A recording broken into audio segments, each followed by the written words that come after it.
नौकरी पेशा बहू। आज कांति जी बहुत खुश थीं। पूरे 6 महीने बाद बेटा बहू से मिलने जा रही थी।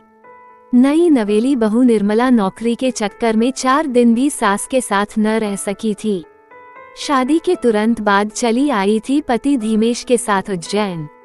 कांति जी ने ट्रेन से उतरते ही टैक्सी ली और पहुंच गई बेटे के आशियाने। किंतु ये क्या, दरवाजे पर बड़ा सा ताला लटक रहा था। कांति जी की खुशी पल भर में काफूर हो गई। बस में से फोन निकाला ही था कि पड़ोसन की आवाज सुनाई पड़ी। आप आ गईं? आइए। निर्मला ऑफिस जाते समय चाबियां दे गई थी। सुबह ही बताया था उसने, मम्मी जी आ रही हैं। आइए, हमारे साथ भी चाय पी लीजिए। कांति जी का मन तो क्षुब्ध हो गया था, लेकिन अभी 4 ही बजे थे। बहू पता नहीं कब तक लौटे। बेटा धीमेश भी टूर पर गया हुआ था, सो मन मारकर बैग उठाया और चल दी पड़ोसन के साथ। कुछ इधर उधर की बातें की, चाय पी और चाबी लेकर आ गई वापस बेटे के घर में।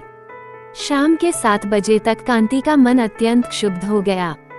बेटा तो टूर पर गया हुआ था, लेकिन बहू को तो पता था कि वह आ जाने वाली है। ऑफिस से छुट्टी तो ली नहीं, उल्टे समय से घर पर भी नहीं आई। चाबी पड़ोस में रख गई और फोन भी नहीं किया। वो तो भला हो पड़ोसियों का, चाबी का भी बताया और चाय नाश्ता भी करवा दिया, वरना 4 बजे पहुंचते ही चाय भी खुद ही बनाकर पीनी पड़ती। ऑफिस में उन्हें हाल ही में प्रमोशन मिला था, तो ज्वाइन करके उन्होंने 8 दिन की छुट्टी ले ली थी। सोचा चलकर कुछ दिन नई बहू के पास रहूंगी तो सास बहू जरा एक दूसरे को जान समझ लेंगी। लेकिन यहाँ तो आते ही बहू के निराले रंग दिखने लगे। अपमान से वह एकदम क्षुब्ध सी हो गई। मन में पूर्वाग्रहों के कुछ नाग फन उठाने लगे। जरूर जानबूझकर ऐसा कर रही होगी ताकि मैं यहाँ से जल्दी चली जाऊं। पूर्णिमा की बहू ने भी ऐसा ही किया था, और करुणा की बहू तो ऑफिस का टूर है कहकर मायके ही जाकर बैठ गई थी। मेरी बहू भी वैसी ही निकली। दुख से उसकी आंखें भीग गईं। सोचने लगी यही सब होना था तो मैं आती ही नहीं। बेटे के आते ही टिकट कराकर वापस चली जाऊंगी, लेकिन तब तक जाने और कैसे कैसे कड़वाहट, बेइज्जती सहनी पड़ेगी। इन्हीं विचारों में जाने कब उसकी हल्की आंख लग गई। 7:30 बजे आखिर बहू आ ही गई। दरवाजा खुलते ही, सॉरी माँ, बहुत शर्मिंदा हूँ, देर हो गई, मोबाइल की बैटरी खत्म हो गई तो ऑफिस से निकलने के बाद फोन भी नहीं कर पाई।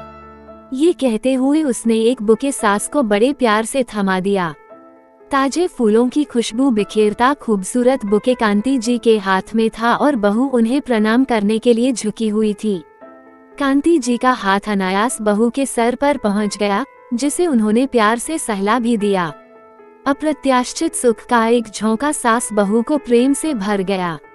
और ये देखो, मैं आपके लिए साड़ी लाई हूँ, इसलिए देर हो गई। मुझे कोई साड़ी पसंद ही नहीं आ रही थी, आखिर बड़ा ढूंढने के बाद जाकर यह साड़ी पसंद आई। बताओ ना माँ, आपको पसंद आई कि नहीं?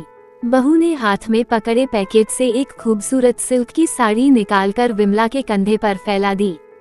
भीगी आंखों और खुशी से रुंधे गले से उन्होंने कहा, बहुत सुंदर है बेटा। सच में मां जी, बहू का चेहरा खिल गया।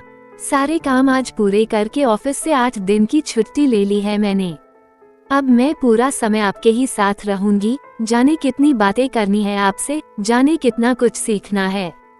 चलिए, अब तो सबसे पहले मैं आपकी पसंद का खाना बनाने रसोई घर में जाती हूँ। पहले चाय बना के लाती हूँ, आप बैठो। बस 5 मिनट। नन्ही बच्ची की तरह वह उनके गले में बाहें डालकर झूल गई। उसकी पीठ पर स्नेह से हाथ फेरकर कांति को लगा वो अपनी बेटी के यहाँ आई है। वो भी साथ साथ रसोई घर की तरफ चल दी। मन के सारे पूर्वाग्रह खुशी के आंसुओं के साथ धुलते जा रहे थे।